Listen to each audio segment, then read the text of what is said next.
Sophie Hace Loreto Kimi Bethlehem Mara Sophie Hace Loreto Kimi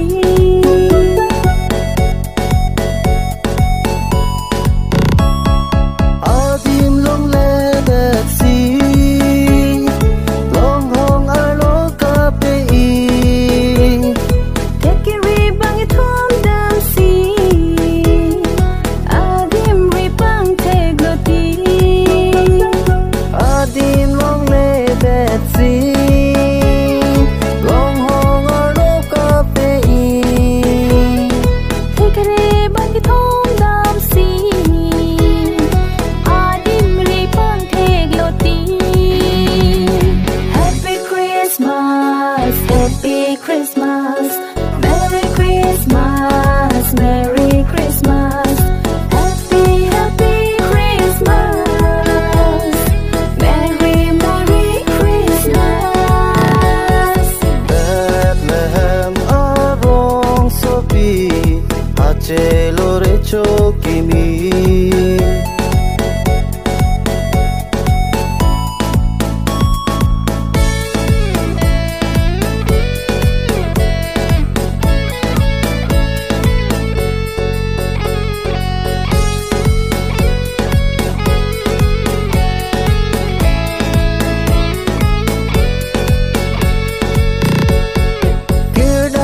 Take lo long so si atur pathe ang dun long Ingdu gardum kam si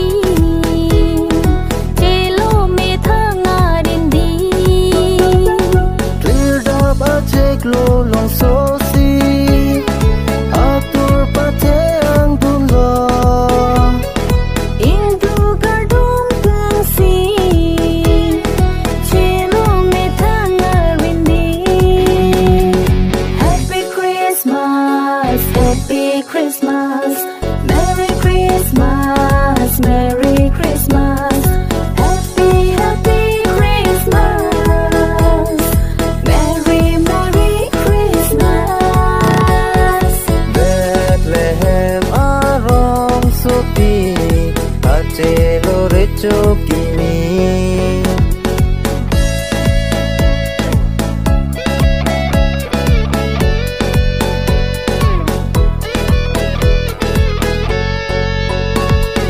Isaya Montri Loti Recho Inu Thacheji Dini na Christmas arni Rachel mahal te garni Pinila Christmas arni Recho mahante garni Piri the adang tapini Kero kalcho arani Happy Christmas, Happy Christmas Merry Christmas, Merry Christmas Happy, Happy Christmas Merry, Merry Christmas Bethlehem arong Sophie Hace Loreto Kimi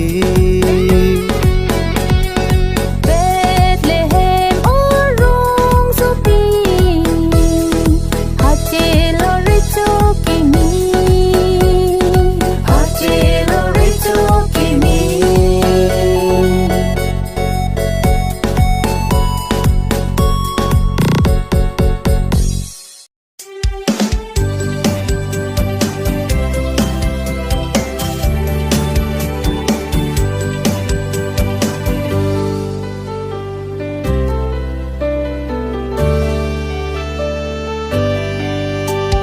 Ningkan suri hini apra Purana maserja Muni tason sinang cepla Nang haji pirte atha Ningkan suri hini apra Purana maserja Muni tason sinang cepla Nang haji pirte atha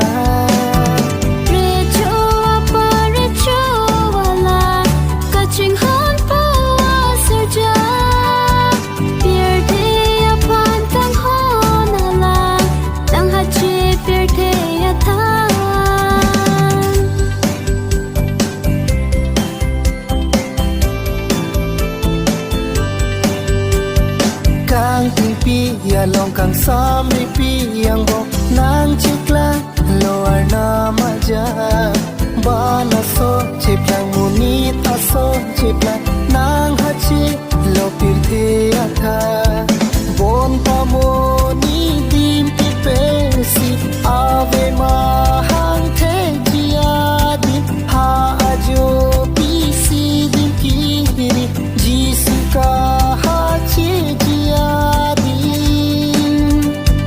Vangon Jesu ni ningar lo Varan ang hajinon Nang pandin do ni ningar lo Nang levang rando no Vangon Jesu ni ningar lo Varan ang hajinon Nang pandin do ni ningar lo Nang levang rando no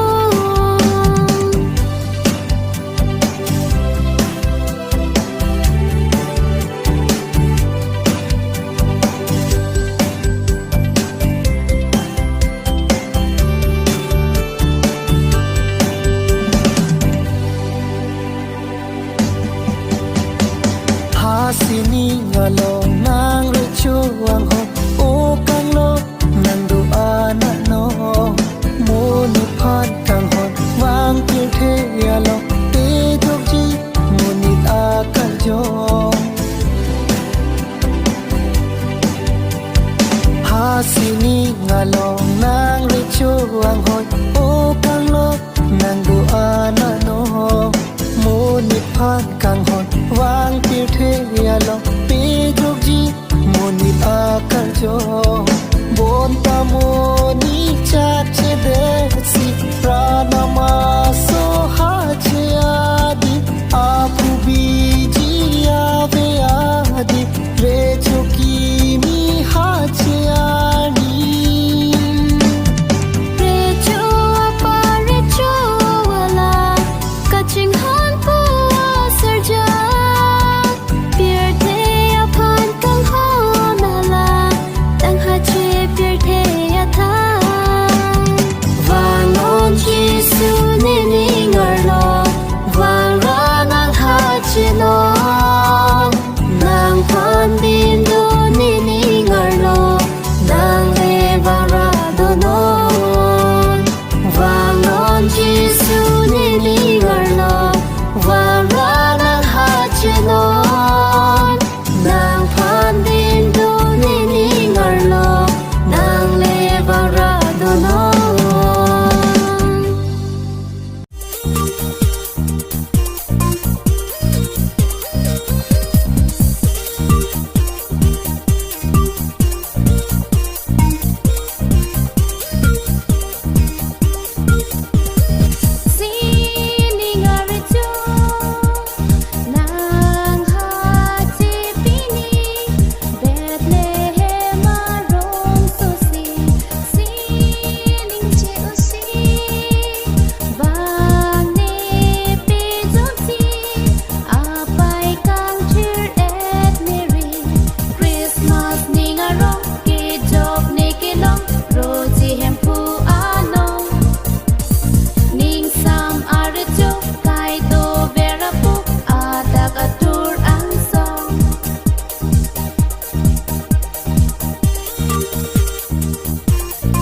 Christmas, Christmas, Christmas.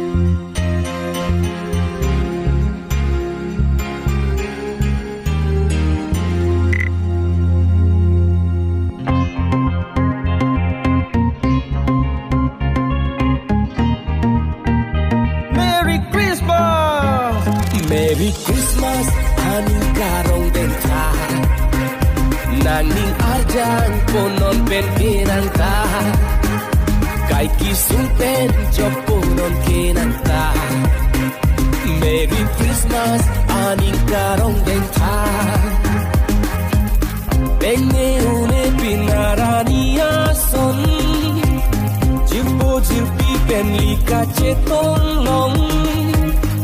Eton era pen kai ke dolong. Hem puji suahir jume ke long. Christmas arni kantirayani. Hem puji su mahang tegani. Christmas arni kantirayani. Hem puji su mahang tegani.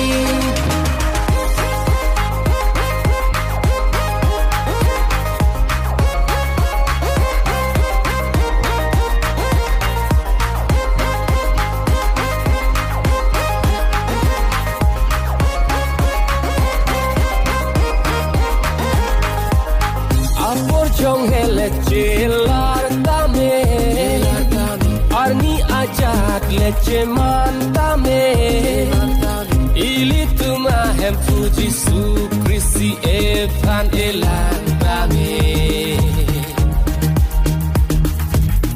Ajat akrong leli fem tame Hem puani ke hanche man kai ke Ili tumi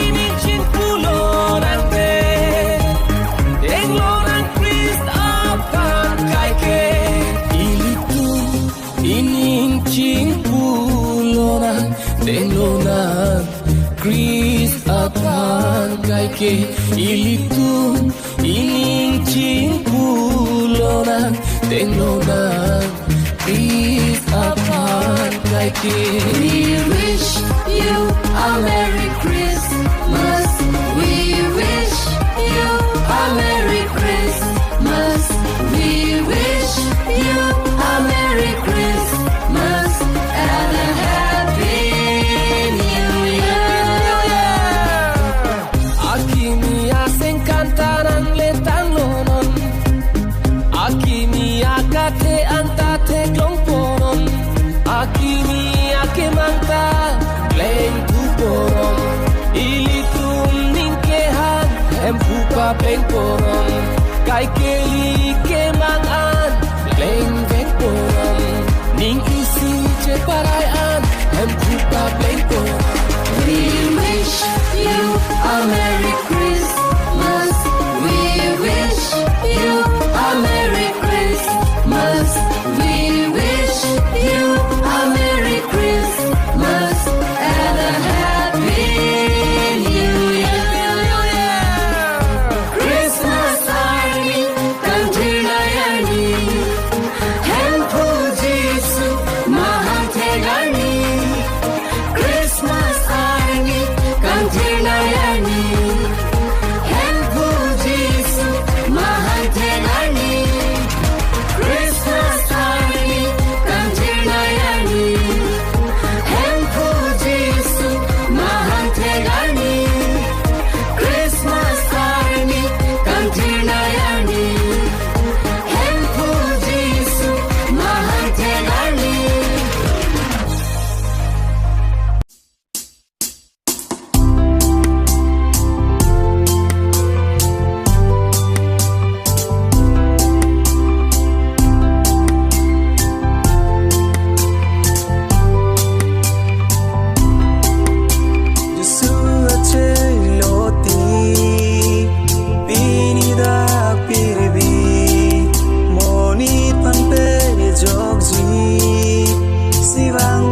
alo vàng đô Chris ar nam re cho dak so min dar ar lo te pa bi hek ben si vang lo ha Bethlehem alo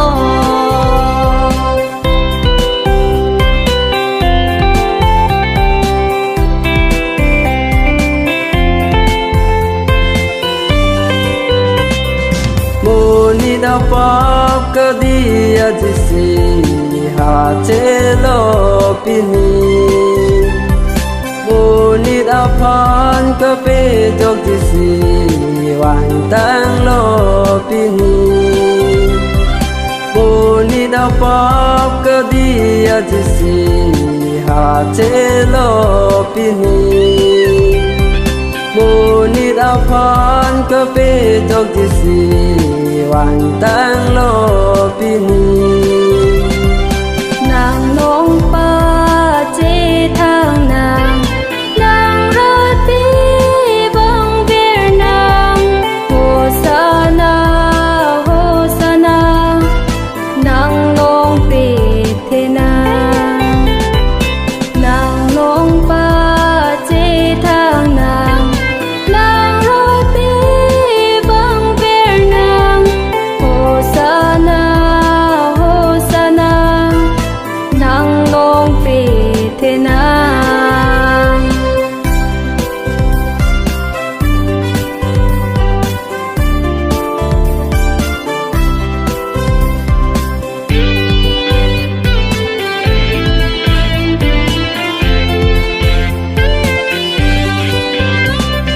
Amen nam che ir tu si là Giêsu Christo học bon lo đi cho kini là Giêsu apa Amen nam che ir tu si là Giêsu Christo học bon lo đi cho kini là Giêsu apa vàng lô Chris ar nam re cho dak so min dar lo che pa bi hek ben si vang lo ha Bethlehem alo vàng lô Chris ar nam re cho dak so min dar lo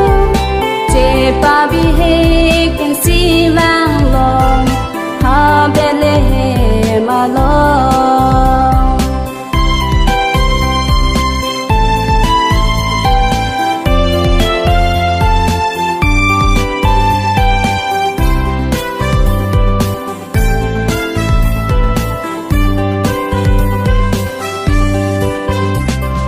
Bini ni ngarong long do Giêsu Christ amen pen Bini nang lima hang the karni hil ju me nang pitha Giêsu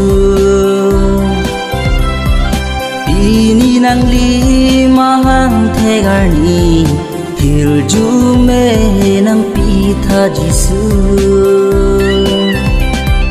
vàng lo Chris ar nam re cho dak so min dar lo che pa bi he ben si vang lo ha Bethlehem alo vàng lo Chris ar nam re cho dak so min dar lo che pa bi he ben si vang lo ha Bethlehem alo che pa bi he ben si vang lo ha Bethlehem alo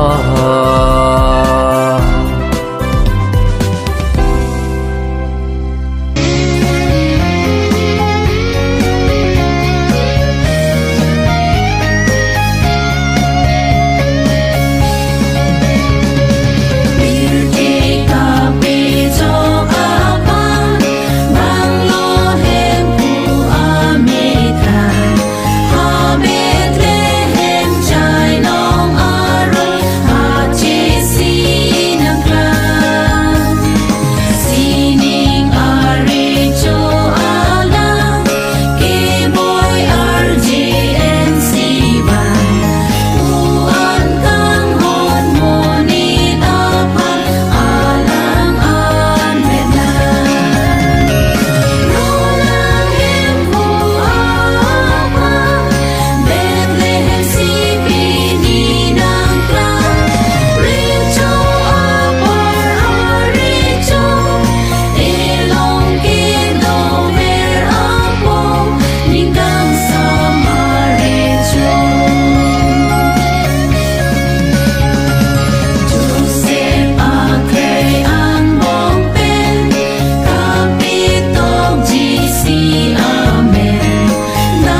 Sirolo ng lita Emmanuel Ningkang sa maricho Bang talo po alam di Pajita